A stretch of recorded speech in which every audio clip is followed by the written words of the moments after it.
आज प्रातः जब हम व्यायाम कर रहे थे तो पुरवाई तेज चल रही थी तो घाघ की याद आ गई। जब भूइलोट चलई पुरवाई तब जानो बरसा ऋतु आई। उसका बूंदाबांदी भी हुई। अब एक दिन बूंदाबांदी हो चुकी तो मैंने कहा भी, डॉक्टर सरल जी हमारे साथ में व्यायाम कर रहे थे तो मैंने कहा ये पुरवाई लोट लोट के चल रही है आज। तो घाघ की कहावतें किसानों के जिह्वाग्र पर रहती हैं, जिह्वा के अगले जीव के अग्रभाग पर रहती थी। घाघ बहुत बड़े कवि हुए हैं।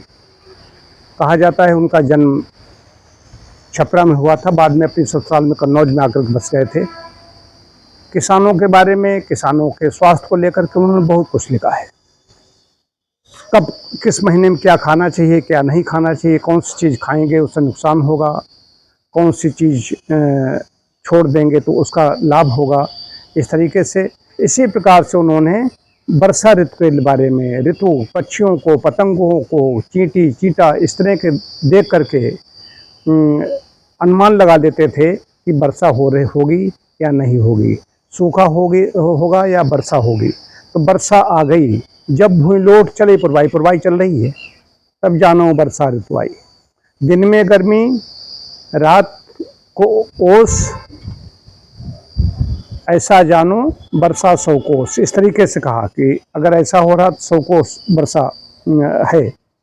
और भी इस तरीके से उन्होंने बहुत कुछ कहा है, लिखा है। घाघ की कहावतें आज भी लागू होती, विशेष रूप से उत्तर भारत में, सर्वत्र नहीं, उत्तर भारत में घाघ की कहावतें प्रचलित हैं। तो कभी कभी समाचार पत्रों में घाघ को दिखाई देता है। वैसे घाघ माने होता है, आदमी बोलचाल की भाषा में कहते हैं बड़ा वो घाघ आदमी है। घाघ माने होता है कोई चतुर चालाक आदमी, लेकिन ये घाघ हैं, घाघ की कहावतें हैं। बहुत बड़े प्रसिद्ध कवि हुए हैं और उनकी प्रकृति से जुड़ी हुई जो रचना धर्मिता है या तुकबंदियाँ हैं, उन्होंने जो लिखा है कई बार वो सार्थक होता नज़र आता है। कि हम देखते हैं कि खाली पढ़े लिखे लोग हों या किसान वर्ग हो, घाघ को लेकर के ही कोई न कोई चर्चा शुरू हो जाती है। जब ये बरसात आती है या जब धान की बैंड लगाने जाते हैं, बुवाई करते हैं, कोई भी फसल बोई जाती है तो घाघ को जरूर याद किया जाता है। घाघ की एक और प्रसिद्ध कहावत है जो मुझे बहुत अच्छी लगती है। उत्तम खेती मध्यम बान, निश्चित चाकरी भीख निधान।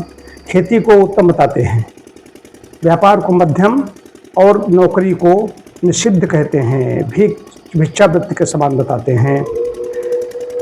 तो भारतीय संस्कृति में कृषक को, किसान को महत्व दिया गया है और सबका पेट भरता है, सबके पेट का भरण पोषण करता है, मरुभूमि को हरा भरा बना देता है।